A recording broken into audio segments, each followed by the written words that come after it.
Welcome back to the Garden Hutch. Today is an exciting day. We're going to do our first full garden tour of 2023. Let's get going.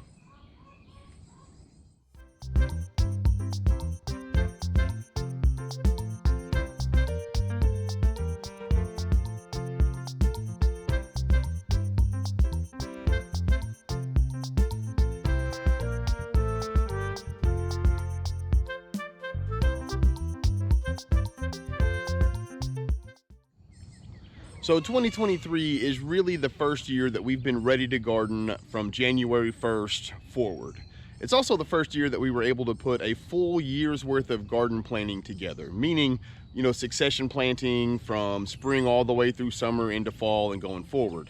Now, I don't know how well we're going to do as the summer goes forward, but as of right now, everything has kind of fallen into place. We're really excited to show you guys what we've accomplished since last year.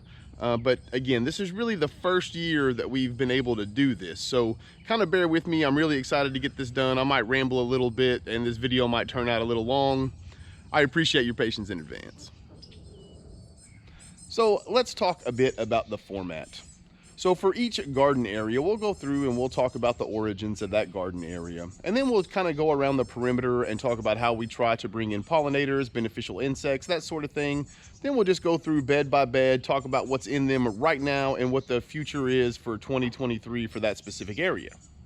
Again, I'm going to try to keep this as brief as possible, but I'm really excited today, so I might ramble a bit. So this area is what we refer to as the old garden. And the reason for that is when we bought this property way back like 7 years ago now, the very first garden was way down there by the bottom of that tree. We grew cucumbers, tomatoes, and green beans. I think we had a couple squash plants and we got vegetables out of them. But at that point, we didn't know much about gardening, and truly, we weren't really excited about doing a homestead thing. That would come many years later. Actually, I think when we hit 1,000 subscribers, I've got an idea to do like an origins video to kind of take you through buying the property, all that kind of stuff. But hopefully we get to 1,000 subscribers and we can do that video. But for the purposes of this video, the reason it's called the old garden is because it was the first. Now let's go ahead and take a look at what we've done surrounding our old garden. We can start down here. We planted that a couple years back. We got it from our master gardener sale. It is a fantastic coral honeysuckle. Our bees and other pollinators love it. You can see it's got a fantastic color for anybody who is familiar with honeysuckle. The traditional color is the bright yellow, and those are nice too. We do enjoy having this splash of coral color in the garden. And then in front of this, we put this in to sort of stop the runoff, and it's worked really well. But we didn't know what to do. This bed here has contained many things over the last couple years. This year we've done it with mostly pollinators, and as you can see, we are getting a lot of different color here added to the garden. And I am really terrible with flower names. I should be better. I apologize to you all for not knowing what these are. But I'll tell you what they do accomplish is they bring in a lot of beneficial insects. I have seen a massive downturn in the amount of bugs that are eating my garden and food and such since we've decided to go the pollinator route. So pretty much all of this outside is going to be pollinators with the exception of this mint. Now, Leslie put this mint in as I think it was just like a single little small sprig. And we had other pollinators and stuff in there, but over time it has taken over the bed with the exception of the echinacea and her bulbs down here on the end. But the reason that we like it so much is the mint itself helps the chickens keep bugs off of them. So there's like a little trail that starts over here and they walk around the backside and they come out over here. And once or twice a day, each chicken will just come through and walk around it. So anyway, I think it helps them keep the mites and all that kind of stuff away. So at this point, there's really no reason for us to take it out. We'll just kind of let it dominate this specific area. On the back side over here, this is a great pollinator. I believe it's called a butterfly bush. This guy gets a lot of attention. The thing I really like about it is that the moths that bring in the green hornworms. They like to lay on this thing instead of my tomatoes, so it really keeps a lot of the pest pressure away from specific areas. When we get up around the top garden, we'll talk about it again, because we put one up there just because it was so effective down here. And then we don't really have, this area over here has been kind of a battle. The chickens like to dust bathe in it. So anyway, we put many things in there over the years. This year, Leslie just stuck some garlic in there. She had 2 or 3 other plants at one point in here, but the only thing so far that has survived the chickens dust bathing is the garlic. And just real quick before we go in, we'll take a step back. And this bed here was put in last year for strawberries. They're not doing great. I think that cold temperature last year really had a negative effect on them. But one way or the other, we'll get strawberries out of that bed. If it's not this year, I'll put more in there. And then as we work our way down the hill, all of these originally were put in to stop runoff, and they've worked really well. Last year on these down here, we planted onions and garlic in them, and it did really well. But we have a different plan this year for onions and garlic. And also the chickens kept wanting to get in those beds no matter what we did. So the alternative was we just put in a pollinator mix, and our bees hopefully will enjoy it. It's the first year we've tried it. We'll see what happens. I have a feeling that it's going to go over well. This is our elderberry patch. We haven't really done a whole lot with this, to be honest. You know, elderberries, you can't really eat them raw. You're supposed to be able to make them into a syrup for congestion issues. This is the first year that they've had good size to them. So my plan is to pick the elderberries when they're at their ripest and freeze them until I get out all the elderberries from the year. And then I want to go through and try to make that elderberry syrup and see if it works over the course of the fall and winter for any sort of cough or respiration issues that we may come across. And then Leslie would kill me if I didn't show these off. She is really proud, and she should be. She started these nasturtiums from seed. This is something that we've heard a lot of other gardeners talk about, growing nasturtiums. They're edible, the flowers, the leaves. They are also highly attractive for pollinators. Actually, that color really matches that honeysuckle now that I look at it. So, and the last thing I wanted to touch on is the fig tree. The first several years that we lived here, the winters were really mild, and that fig tree would put off more figs than we knew what to do with. My uncle makes great fig jelly, and he would come over and pick buckets, and that's not an exaggeration, buckets of figs off of this thing. The last 3 years in a row, it has gotten cold enough to where it kills it all the way back to the rootstock. So we're hoping that, you know, if we have a chance, all that green growth will continue to grow, and if we don't have a harsh winter, hopefully we'll be able to get back to getting mass amounts of figs. So now that we're in the garden itself, let's just take a look. This bed here is the only first year raised bed that we have in the old garden. It's only one of 2 that are new this year. So as I said earlier, this is really the first year we've been ready to go from the beginning to the end. So we're excited to see what happens. But because of this bed, it kind of fell in our lap. We had an offer from the Vajiga company.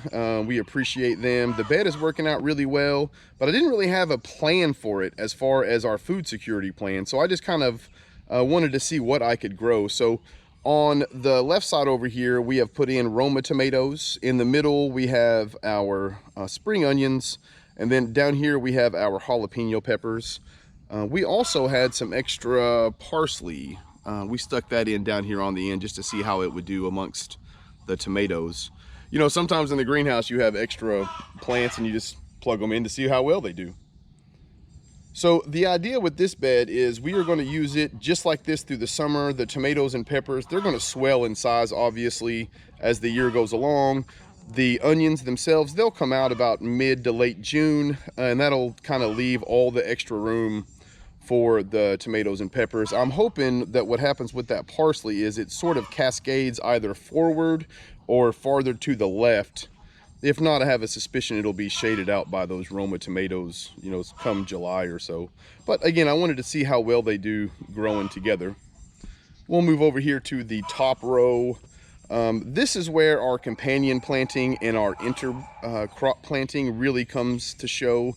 Something that we kind of researched a bit over the winter time, and we had the room. We had a lot of pest pressure last year, and we wanted to see what we could do organically and sort of passively to cut down on a lot of that. So what we've done is we've added a lot of these basil plants here. Now we love basil, we eat a lot of it, but we're growing more plants than what we need to eat actual basil. And again, we're hoping that it is successful in helping us keep down on the pest pressure from this year. In the middle, we have our spring onions. That's part of the interplanting idea that we had. The basils and the tomatoes, they're not dominating this area at this point. So we thought, you know, what the heck, why not grow some onions in there until they do. You know, by the time July rolls around, these indeterminate cherry tomatoes are going to be massive. Hopefully the basil follows suit.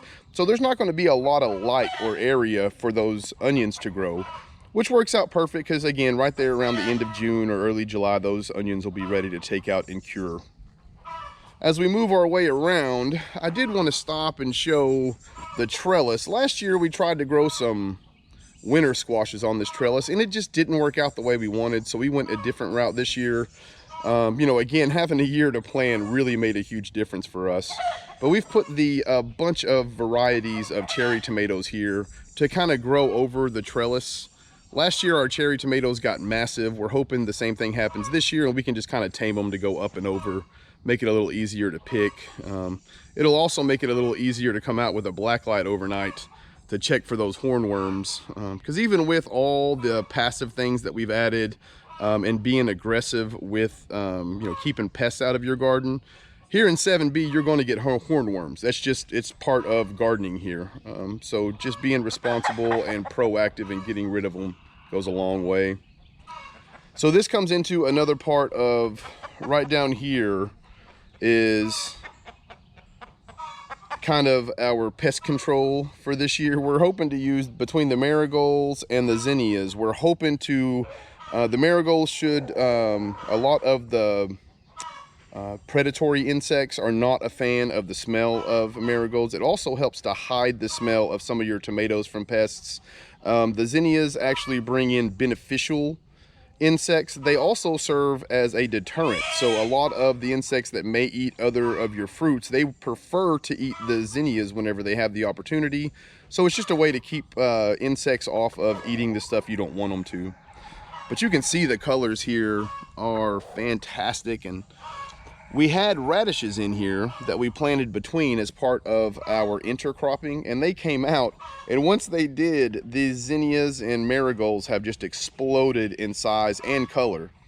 And it looks like, if you get in here close, you can see all these buds on these. So it looks like that first round is just the opening salvo of the color for these guys this year. And then next to these, this is the last part of our interplanting of crops for the spring in this bed. These are radishes. They'll be coming out, you know, soon. You can see if we get down in here, they're starting to form nice sized radishes. I'll say by, you know, Memorial Day or so, which is about 5 days away, they are going to be good to go. Nothing like radishes on a salad. The problem with radishes is they don't enjoy the heat, so they'll be coming out, and we probably won't put any more in after there's this round and another round we'll look at in a minute. We probably won't plant more than that. They start getting like spicy and woody whenever the heat goes up, you know, above 90 degrees, and that time is rapidly approaching in our part of the country. This here is another part of the interplanting. It's just some more spring onions. We eat a lot of onion greens in the spring with our salads and dishes and that sort of stuff. You can see we go through and we have several different areas that they're planted, and so periodically we'll just when they get tall enough, we'll go through and harvest the greens off of the top. You'd be surprised how many times you can do that before it's time to pull the bulb out. We never have to buy onions in the spring or summer. Last winter we had to buy just a couple, but it wasn't a massive amount, so we're hoping to improve on that as well. And then this is Leslie's favorite part. She absolutely loves the green beans, and so we've planted beans at this end. Now, this was an early bean crop. This will come into play here as we go through the gardens a little bit. We will also plant a more substantial summer crop when some of our other vegetables come out. So this right here is just to kind of get us started. These beans will put off probably 2 to 3 pickings of beans between now and the middle of June. Once the middle of June arrives, we'll go through and take all these out once the other areas have been cleared in the gardens, and we're going to put in one massive planting over 3 to 4 different garden beds, because we would really like to learn to can beans this year. We've never really tried. Beans were something we grew and just had, you know, as a side dish here and there. But after the success we had in growing other vegetables last year, we kind of felt like it was time to step our game up, I guess, and try to improve how much food and the variety of food that we can save over the course of a summer and fall. And down here is the last part of what we call our cool weather crops. This is a perfect spot for them because this way over here is south. So as the sun comes up over these trees here, this little corner of the bed gets quite a bit of shade, and it'll be the last spot that the hot summer sun will hit as it moves, you know, farther north in the sky.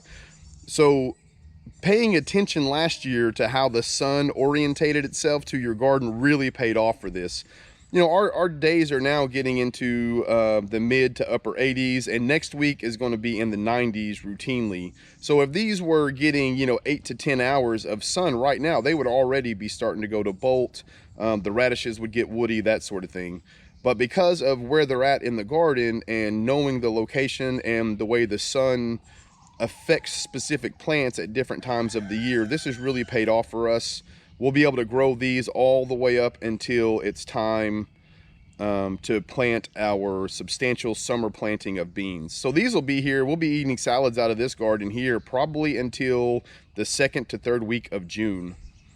And in here, this here is Butter Crunch. We did not plant any black-seeded Simpson. It doesn't stand up to the heat. Like once it gets above 80 routinely, it's just not worth planting. But we did this, and then there's turnips, radishes, turnips, Butter Crunch, turnips, and radishes. The idea is the radishes can make it much further into the summer. And by that point, hopefully they're big enough for us to be able to eat greens and the turnip root itself. We love things like turnips, beets, that sort of stuff because, you know, it's a multifaceted vegetable. You can eat the greens, trim them as the year goes along for a salad, that sort of stuff. And then whenever the time comes, you can actually cook the greens themselves and eat it along with the roots for a more diverse meal out of just the single vegetable. All right, let's go down and take a look at the bottom row here of the old garden. This is probably the bed in this garden that I'm the most proud of, only because we didn't get anything out of this thing last year. Literally, we got maybe a handful of squash because I was terrible at planting my garden last year. This just didn't produce. But that kind of worked out for this year because the soil had a chance to set, and now it is fertile, and you can tell everything is doing really well. Here in the front row, as we look down, you'll notice that there are a variety of pollinator plants. We also have some dill in here. Now, dill serves several purposes. It's also a great way to hide the smell of the cucumbers, but you know, we use the dill to actually pickle the cucumbers as well. So it works out really well having them this way. The cucumber trellises themselves, I kind of just put together with what I had around the house. Last year, I built the whole thing out of bamboo, and it was great. The problem is that as the year went along and the cucumber plants got a little heavier throughout the course of the year, some of that bamboo and the ties and stuff started coming down. It got a bit messy, so I thought perhaps this year we would use the metal backing to see if that will hold up longer through the course of the summer. And then finally, in this middle row back here, I plugged in several lettuce plants all the way down. Now with the length of these beds, having these little lettuce plants here has really paid off. We've already started harvesting some of the leaves. I mentioned earlier about the black-seeded Simpson and the heat. Now I did try it down here just to see if that front row would give it a little bit of cover. But if we zoom in here, that is one of the black-seeded Simpson. And then you can see next to it the Butter Crunch plants. They're just doing really a lot better than the black-seeded Simpson, and it's because of the temperatures and how warm it's getting now. So I thought I would try to cheat and get a little extra black-seeded Simpson before the year is out, and you know, it didn't work out. So next year I'll know whenever I go through to do the last planting of lettuce, Probably anything that we put in the ground after, say, mid-April will be butter crunch from now on. And let's just take a look down here so you can see. Look at the size of this deal plant already. This is one of the mammoth deals. It'll have these super large fronds on them.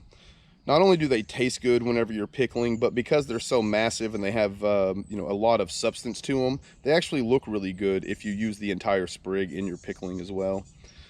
And then spaced intermittently, we also have some of these spring onions.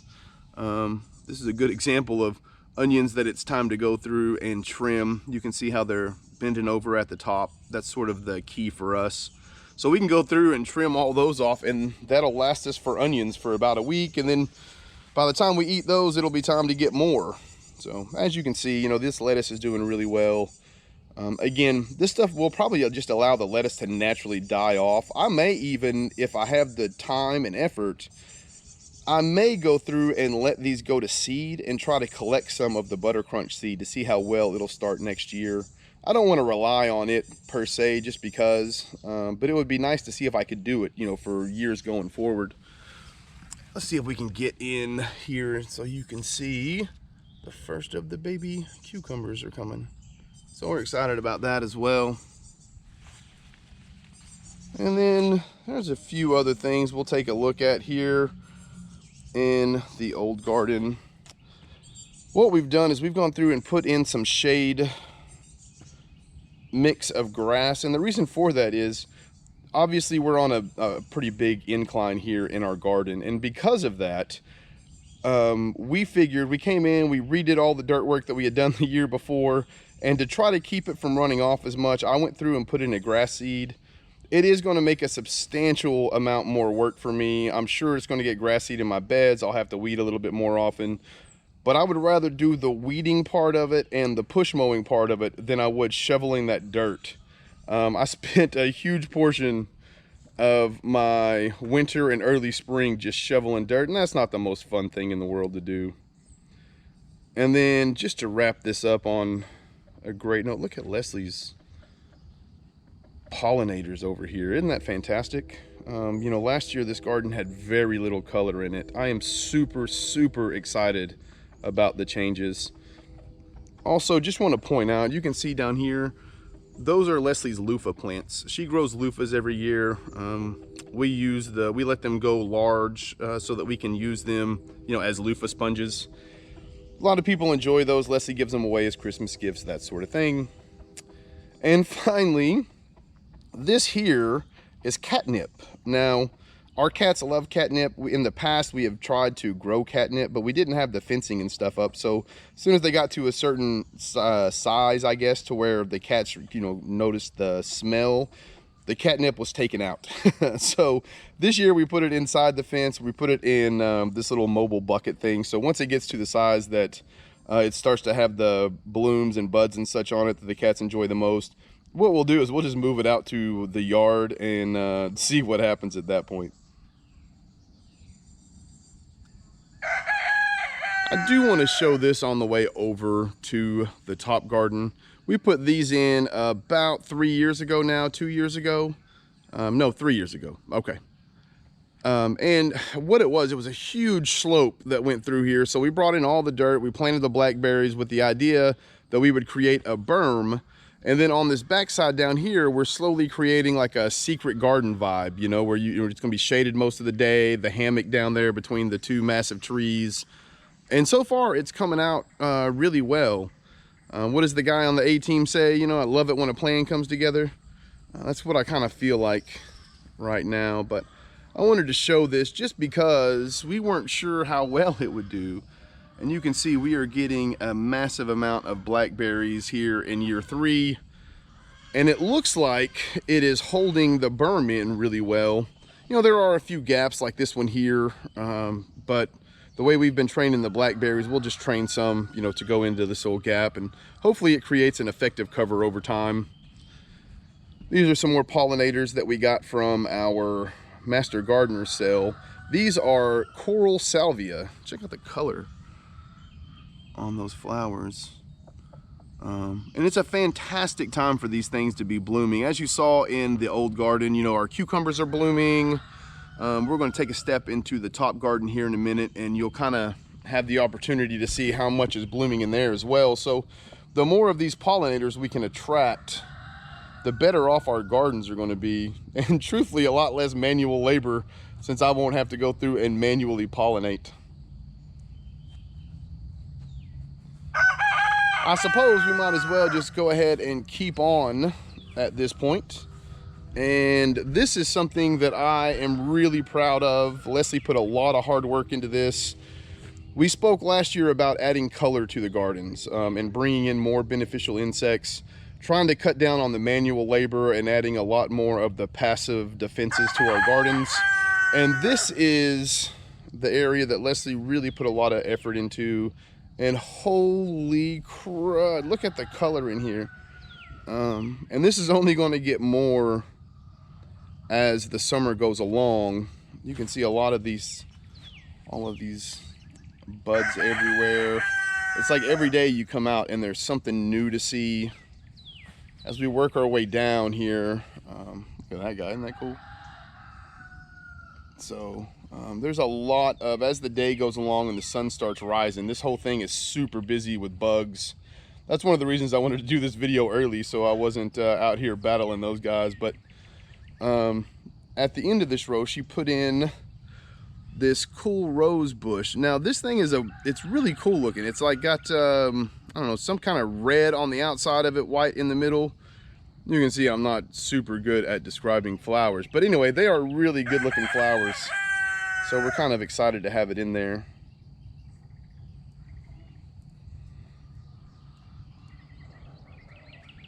So before we actually go into the top garden, let's just go over its origins real fast.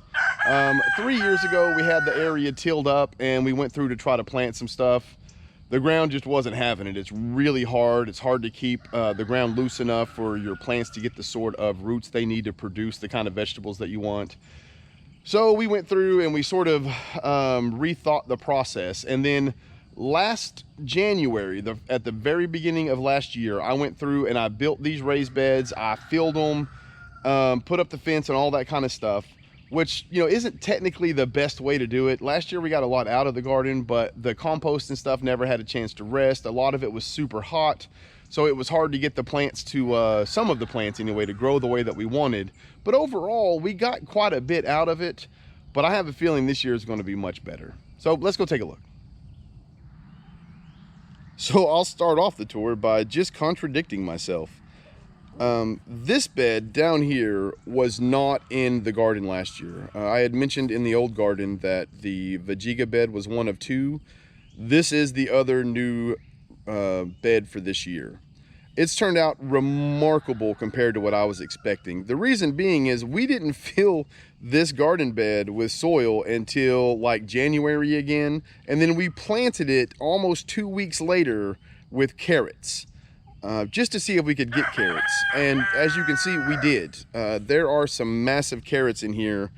We've actually been eating on them for the last several weeks. Les put some in her video. You can see those on the channel. But let's talk about the mistakes that we made though. See, we've got little areas in here where it is devoid of carrots, you know, and that's a lot of room, you know what I mean? Like you could grow, you know, I don't know, between those two, probably 18, 24 carrots in those little areas. What happened is, like I said, some of the soil was really hot and we just could not get the seeds to sprout or germinate in those areas. Also, Beansy loves this bed. And so whenever we were planting, he was coming through and acting a fool. And I'm sure at different points, he probably had some effect on these barren areas. But in some of those areas, we went ahead and put in just some more marigolds for the same reasons we mentioned earlier. We probably could put something in here.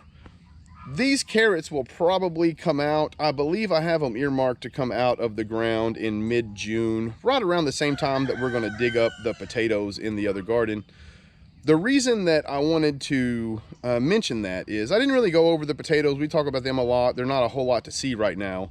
But the potatoes and these carrots should come out at the same time, in addition to the early round of beans and the back end of the potato, all those greens will be out at the same time. So that's where we're going to plant our large summer bean population. I'm hoping we get enough to can, but who knows. You'll have to excuse me for ranting about the carrots. This is really exciting to us. Another thing that we're trying to do this year is we've added in these buckets. We had them in here last year. We didn't really do anything with them. Nothing was nothing really stood out. In fact, we were so busy trying to get everything planted last year that it kind of fell by the wayside until the summer was sort of far enough gone that we weren't sure that we could get anything to grow. Hey, get off of my plant, man. There. All right. But anyway, the idea here is we're trying to do the, I don't know, some people call them a squash tree. Essentially, we're just trying to trellis the squash plants so that they're not on the ground, and hopefully we can keep the vine borers out of our stuff. Here in 7B, man, those vine borers are brutal. We can get, you know, a couple rounds of squash, and then it's almost like start of July. There's so many of them that no matter how diligent you are, unless you use something like 7 Dust and you use it incredibly liberally, you're going to end up getting vine borers. And we try to stay away from that just because we put so much effort in getting so many beneficial insects into the garden. I just don't want to take a risk of killing them all. But I also want squash, dang it. But anyway, right above that, up here we have, that's a pimento pepper. And this is a pimento pepper. We've never grown either one of them. We've never grown pimento peppers. So we put them in over here. They'll get plenty of sun. They're next to the chard and the kale. So hopefully, as we go along, we can get them. Here in the South, a lot of folks eat pimento cheese. So when I saw the seeds, I talked to my aunt about it. She loves pimento cheese. I thought it would be something fun to show on the channel. I've never had a pimento pepper, but we will, hopefully, after this year. Just as an aside, that back there, that's a volunteer radish. Coming along nice. I'll eat that bad boy this week. So, and then as we move along, we've shown this before, but this is the chard and kale. We overplanted our kale this year. We will go through and thin it out. You can see here, look at these holes and like these little white. We had a massive infestation of those brassica worms. Went through and sprayed it down with neem oil, and then we directly afterwards we put some DE on it. And I have not seen any more cabbage worms, but from that initial outbreak, you can see where they were eating on the bottom side of the leaves. They're kind of mottled. So I haven't really been harvesting much off of this. I want to give it as many leaves so that it can power its comeback. We would love to have this kale all the way through the summer if possible. But sometimes, man, the pest pressure here, there's just not a whole lot you can do. So this year we only went with the 2 cayenne plants. Last year we had 6, and it was ridiculous. We were picking several times through the summer. We picked 2 or more 5-gallon buckets of cayennes. We don't eat that many cayennes, so we downsized those. Here we come to the zucchini, and as I said, you can see here things are starting to bloom. The reason that's important is those pollinator plants are starting to also bloom, so hopefully we don't have to do a whole lot of hand pollinating on our squash this year. But if that's what I got to do to get zucchini, I will. And then on the other end down here we have our bell peppers. I think I got a bit overzealous. I put a bell pepper here, and it looks like our zucchini, I'll have to come out and trim it, get him off of that bell pepper. But the idea also is we're trying to grow these into the zucchini trees, so we want them to go up. That bell pepper might just be a little too close anyway, so I might just let it go. So, you know, you live and you learn. It's the first time that we've actually grown zucchini using this method, so I have a much better idea of what sort of spacing I need next year. So this brings us to our next spot of all of these are an assorted variety of cherry tomatoes. I don't think I mentioned it when we were in the old garden, but this year we've planted 4 different kinds of cherry tomatoes. We have indigo, yellow, red, and orange. This will be the first year that we grew the indigo or the orange.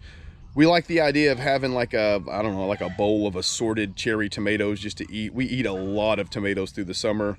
The more tomatoes, the better. It's, you know, the reason I started gardening, so give me as many as you possibly can. And then just planted in the front is, you know, another example of us trying to do the passive defenses and pollination. The basil apparently really works well in keeping pests away because it hides the smell of the tomatoes. Again, we did grow basil with our beefsteaks and Romas last year, and while we did have a few hornworms, it was nothing like it has been in the past. So far, I think that basil really does work around the tomatoes. This year will give us a much better idea on whether that's accurate or not. But let's move over here. There's really not super exciting to look at, but it's exciting for us to have the possibility of growing corn. This will be the 3rd year in a row that we've tried to grow corn. The last 2 years, we've had nice corn stalks. We've had the corn up with no, you know, bites, any of that sort of stuff in the actual corn, only to have raccoons come through and just ravage our plants a couple days before the corn was ripe enough for us to eat. Apparently raccoons don't care, they're jerks. But let me come down here and show you. These guys were a massive addition to our garden last year. For those of you not familiar, these are ground cherries or husk cherries or husk tomatoes. I've heard them called a whole bunch of different things. We got a ton of these last year, but you can see we only have the 5 plants this year. That's because last year I wasn't real familiar with them, so I put like 10 of them in this one little bed, and that was just too many. The ground cherries were delicious, but they didn't quite get the size that I wanted them, and I believe a lot of that was due to overcrowding them. So what I did was I just kind of put them to the edges of the bed, and until they get big enough, they'll grow, you know, towards the sun, because this way over here is south and where most of the sun hits this bed. So they're going to grow, you know, like I said, down on this side of the bed as the year grows along.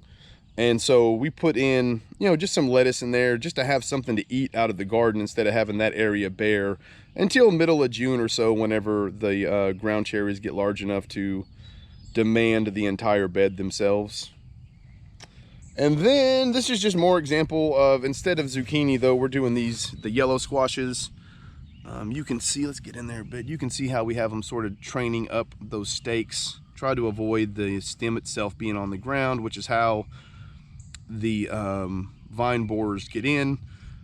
What I'm going to do as the year goes along, probably starting next week, I will start coming out weekly and just putting DE right there around the base of it. You know, I have a little device that allows me to be a little bit surgical in its placement, and the reason for that is DE, you know, it'll kill any bug it comes in contact with.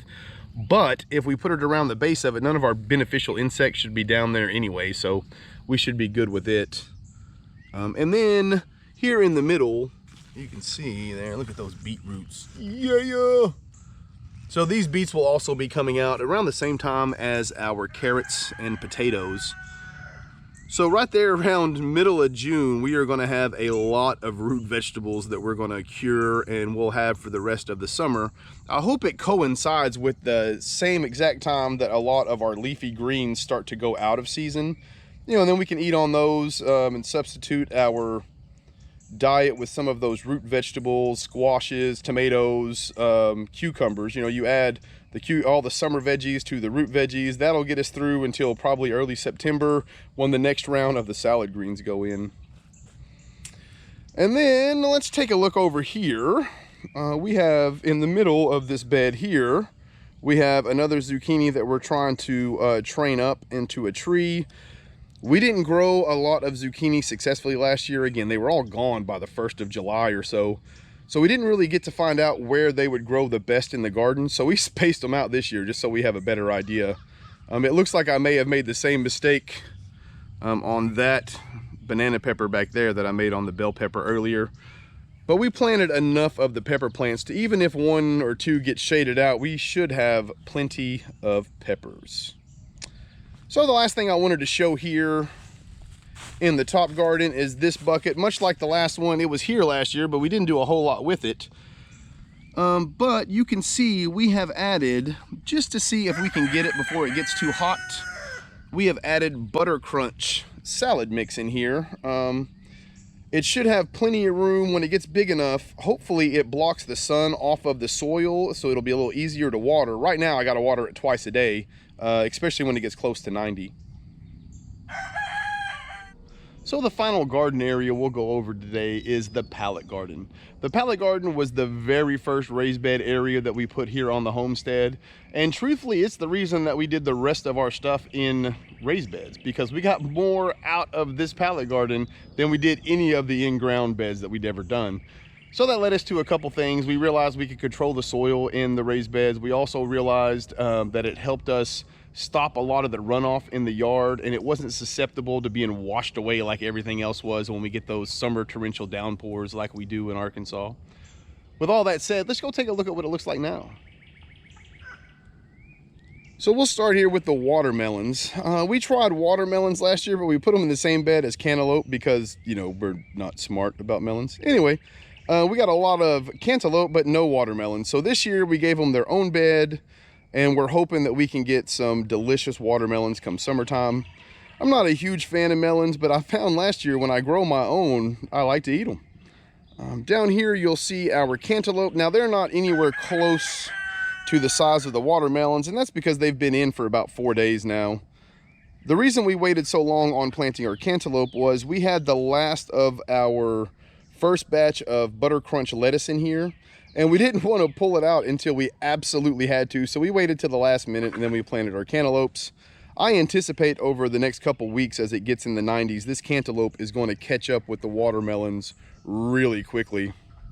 And then if we look up here, you can see this guy has really taken off. These are my favorite winter squashes. These are going to be our butternuts. I mentioned earlier in the video that we tried the winter squashes on the trellis in the old garden and it wasn't successful. I was really disappointed because I love butternut squash in the summertime, or I'm sorry, in the wintertime, and we just didn't get as many as I wanted, so we moved them back to the pallet garden. They had success 2 years ago here, and I'm hoping that we can recreate that going forward. And let's see here, this is our jalapeno pepper bed.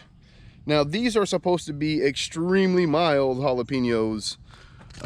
Leslie and I don't really care for spicy foods, although the wife has over the last year developed a bit of a taste for some spice, which is the reason that we decided to grow these. We're going to start with the really mild jalapenos and we'll go forward from there. Just here on the end, I wanted to point this out. You can see we have these little hanging flower baskets that my aunt gave us. So we've done sort of the same approach here, marigolds and basil to throw off scent of anything trying to eat our stuff. So you can see another thing is the proximity that we have to the beehive. Whenever all these flowers and stuff open up and it's the middle of the day, those bees absolutely love coming to the garden.